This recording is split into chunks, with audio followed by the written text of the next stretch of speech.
What's going on, guys? This is the Wisdom Matrix, a channel for learning spiritual truths and applying them to everyday life. What's going on, guys? This is the Wisdom Matrix, and this video is about it's about a couple of things, but one is that your ego has limited vistas. And what this means is that your ego will only see things from, a certain point of view. It may be a very lofty point of view, but still not completely, it's not the most loftiest point of view. And that point of view comes from the soul. And that's what I'm here to talk about today. So how do you find this, how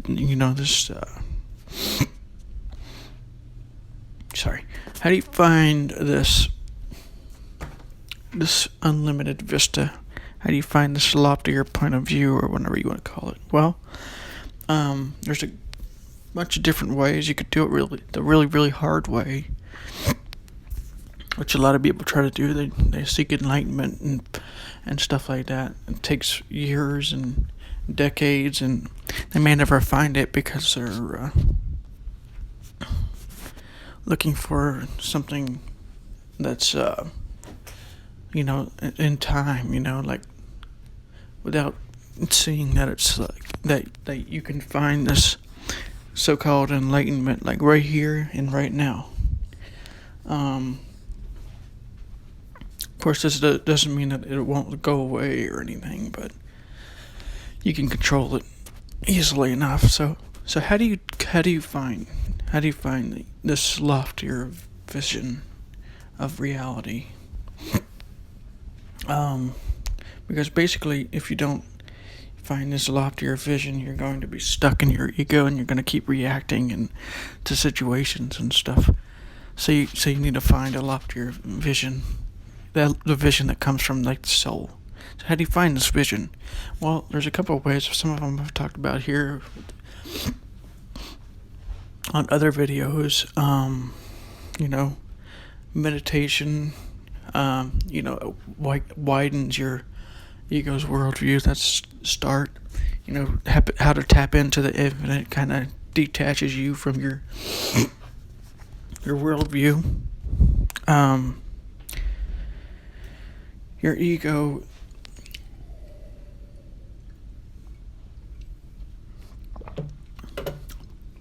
your ego may never get there personally, so that's why you have to control it, go there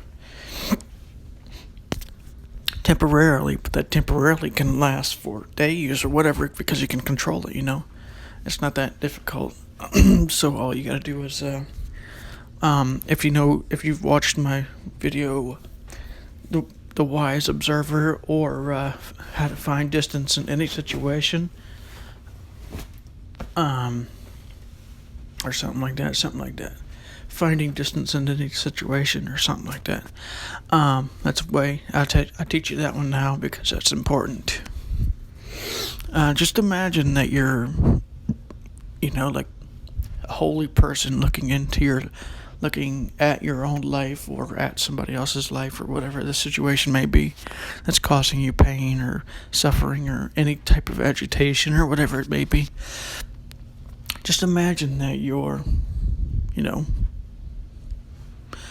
this holy person. Don't imagine that this holy person is, separate from you. You have to ask it questions. Just imagine that you are this holy person.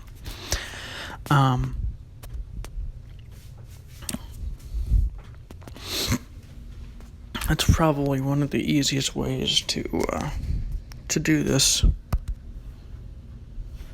What's going on here? There's a bunch of other ways, like I said. Yeah, this distance, it helps you, you can find all kinds of answers with it and stuff like that, and it brings like a peaceful mind, and with a peaceful mind comes great results and whatnot. There's other ways too,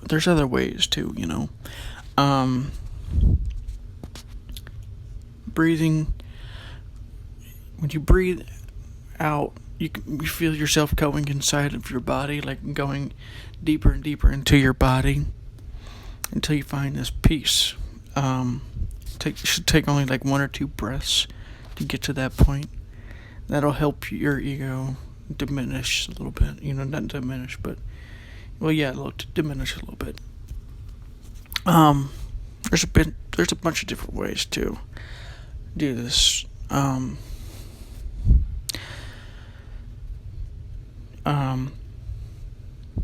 Exercise or yoga, anything that like quiets your mind or keeps it from chattering too much, unless you're in like that holy mind state.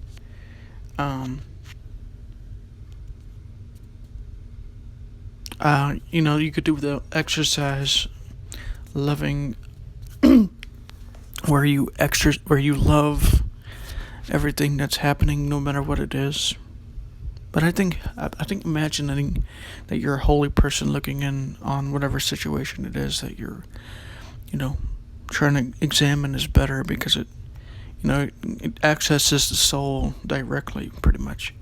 And you can do this not even when you're in pain or suffering. Just do it, in your regular everyday life. Just imagine that you're a holy person looking at whatever's going on or whatever. Just imagine that you're, like a loving, it doesn't have to be a holy person necessarily, but I consider it be the same thing, I guess. But just imagine that you're like a loving and wise and, a detached person. Detachment isn't something where you're just like emotionless. It's, detachment is where you actually may be more you may feel more, because you're not attached to anything, so everything is more vibrant, I guess would be the word. And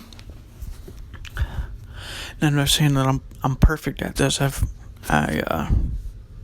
I've reacted and done ego things too. But I've experienced these states, and I've figured out how to do it consciously. So that's why I make these videos, because I'm trying to make it easier for those who, want to do this stuff consciously and make their lives better. So,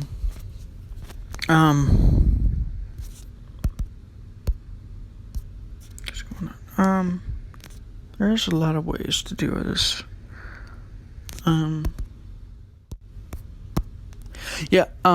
you do this, when you, another thing too is, keep an open mind. Don't assume or think that whatever you believe is actually better or right or accurate or, absolutely true or whatever. Because that does limit your vistas. That's what the ego does. That's how ideologies are formed. It's cause for massive suffering on a historical scale. That's why so much violence and stuff happens. There's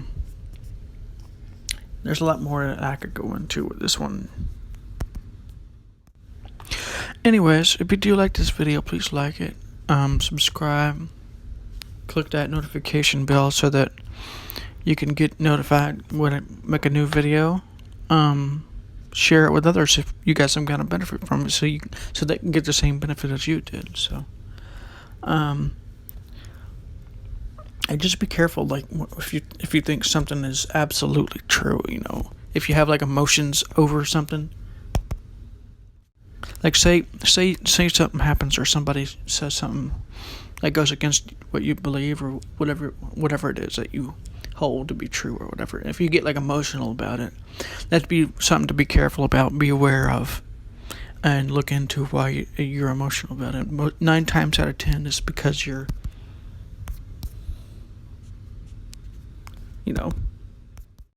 attached to whatever you believe. So just be careful about that and watch it. Anyways, this is the Wisdom Matrix, and I'll see you on the next video.